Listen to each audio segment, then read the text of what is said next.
మళ్ళీ మీ మమ్మీస్ పాలు పొంగిపోయి మీరే క్లీన్ చేయాలని తిట్టారనుకో. ఏం లేదురా, మా అక్క ఏదో చేస్తుంది. ఫైనల్ గా ప్లేటింగ్ అయితే డ్రై ఫ్రూట్స్ తో చేసుకుందాం. హలో గాయ్స్, నేను ఇంటికి వచ్చాను కదా, ఇవాళ నాకు సమ్ స్వీట్ క్రేవింగ్స్ వచ్చినాయి అనమాట. సరదాగా ఇన్స్టా స్క్రోల్ చేస్తుంటే అదేదో అరేబియన్ బ్రెడ్ పుడింగ్ అని కనిపించింది.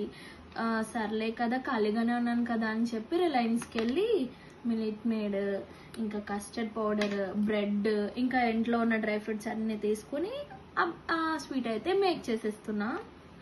సో ఆ ప్రాసెస్ మీకు చూపించబోతున్నాను. అందరూ చూసి మీ ఇంట్లో కూడా ట్రై చేయండి. ఇది వంట రాని వాళ్ళు కూడా చేయొచ్చంట. ఇంకా నాకు వంట వచ్చు కదా, అలా వంట రాని వాళ్ళు కూడా చేయొచ్చు అన్నప్పుడు మనం ఎందుకు ఊరుకుంటాం చెప్పండి, చేసేస్తాం కదా.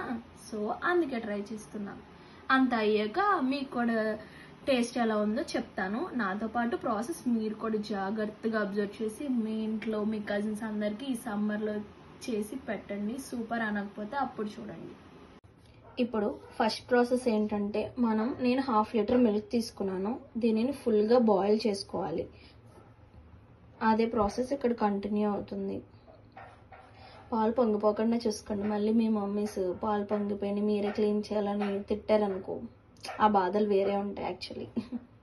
నెక్స్ట్ నేనైతే షుగర్ యాడ్ చేసుకుంటున్నా. ఎక్కువ షుగర్ కంటెంట్ ఏం అవసరం లేదు. నేనైతే చాలా చిన్న గ్లాస్తో తీసుకున్నా షుగర్.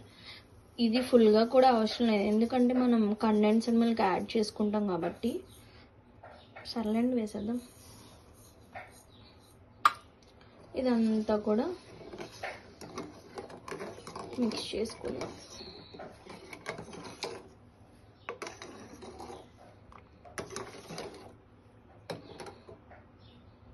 పాలు మరిగే టైంలో మనం ఏం చేద్దామంటే, కస్టర్డ్ పౌడర్ తెచ్చుకున్నాం కదా, దీనిని 1 స్పూన్ కొంచెం మిల్క్లో మిక్స్ చేసుకోవాలన్నమాట. ఇప్పుడు అదే ప్రాసెస్ నేను చేస్తున్నా, మీరు కూడా జాగ్రత్తగా చూడండి.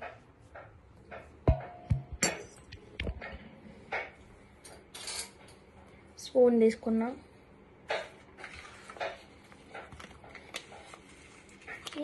పడిపోతుంది కస్టర్డ్ పౌడర్. ఇది 1 స్పూన్ మిల్క్లో వేసుకొని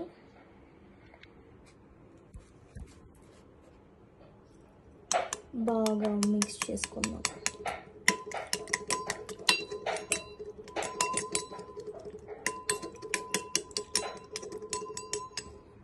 ప్రాసెస్ ఏంటంటే, మిల్క్ బాయిల్ అవుతున్నాయి అనిపించింది నాకు. సో నేను కలిపెట్టుకున్న కస్టర్డ్ మిల్క్ని కూడా దీనిలో వేసేసుకుంటున్నా.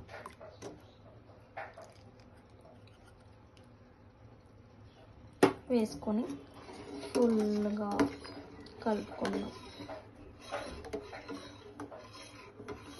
ఈ పాలన్నీ కొంచెం మనకి థిక్గా రావాలన్నమాట. ఆ థిక్నెస్ వస్తేనే స్వీట్కి బాగుంటుంది. మిల్క్ అయితే మంచిగా బాయిల్ అయ్యి థిక్నెస్ అయితే వచ్చింది. ఇప్పుడు దీనిలో కండెన్స్డ్ మిల్క్ అయితే యాడ్ చేసుకుందాం. మనం మిల్క్ మేడ్ అయితే యూజ్ చేస్తున్నాను నేను. ఇప్పుడు బాయిల్ అవుతున్న మిల్క్లో యాడ్ చేసుకొని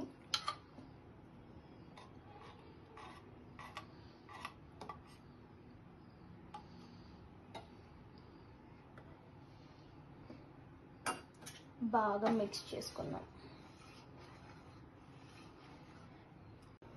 పాలు అయితే మరిగిపోయినాయి, బాగా దగ్గరకు కూడా వచ్చినాయి. కొంచెం మన ఇండియన్ టచ్ ఇవ్వడానికి నేను 2 యాలకుల్ని ఇలా దంచుకుని వేసుకుంటున్నాను, జస్ట్ ఫ్లేవర్ కోసం. ఇదైతే ఆప్షనల్.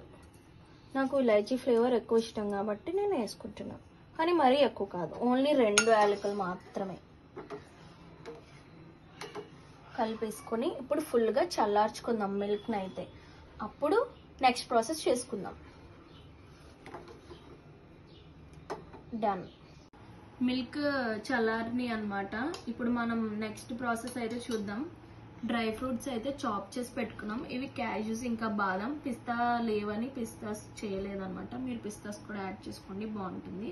అండ్ బ్రెడ్ అయితే ఇలా మిడిల్కి 2 పీసెస్ కింద కట్ చేసి పెట్టుకున్నాం అనమాట. బ్రౌన్స్ అయితే కట్ చేసేసి. ఇవైతే పాడేయకండి, బ్రెడ్ క్రమ్స్ చేసుకుని తినచ్చు.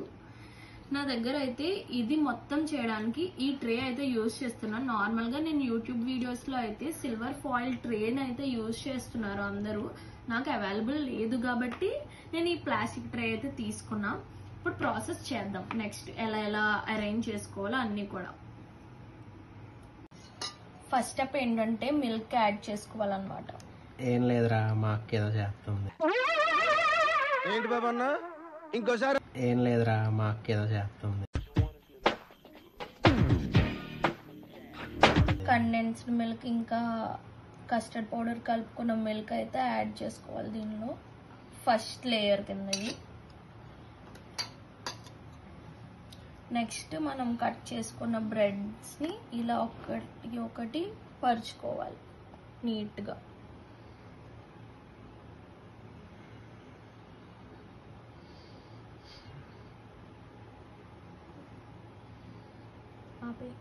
లాస్ట్ ఇప్పుడు ఇదంతా కూడా ఫిల్ చేసుకున్నాం కదా, లాస్ట్ స్టెప్ మిగిలిన మిల్క్ అంతా కూడా వేసేసుకొని, యాక్చువల్లీ ఫ్రెష్ క్రీమ్ ఇంకా కండెన్స్డ్ మిల్క్ మిక్స్ చేసి వేసుకోవాలంట. నేనైతే ఫ్రెష్ క్రీమ్ నాకు దొరకలేదు, అన్నిట్లోని చెక్ చేసా. యాక్చువల్లీ రిలయన్స్లో కూడా లేదు, అది ఎక్స్పైర్ అయిపోయింది ఉంది.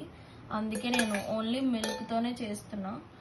ఒకవేళ ఇది తినేటప్పుడు మీ అందరికి ఇంకా క్రీమీగా కావాలి అనుకుంటే మనం వెనిలా ఐస్ క్రీమ్ ఉంటుంది కదా, వెనిలా ఐస్ క్రీమ్లో కొంచెం కండెన్స్డ్ మిల్క్ మిక్స్ చేసుకొని ఇలా వాటరీగా అయ్యాక దానిపైన యాడ్ చేసుకుంటే బాగుంటుందంటే. ఇది ఆప్షనల్. ఫైనల్గా ప్లేటింగ్ అయితే డ్రై ఫ్రూట్స్తో చేసుకుందాం. కాజు ఇంకా బాదం, పిస్తా కూడా వేసుకోవచ్చు. నా దగ్గర పిస్తా లేక నేను పిస్తా వేయలేదు. ఫైనల్గా మన అరేబియన్ బ్రెడ్ పుడింగ్ అయితే రెడీ అయిపోయింది.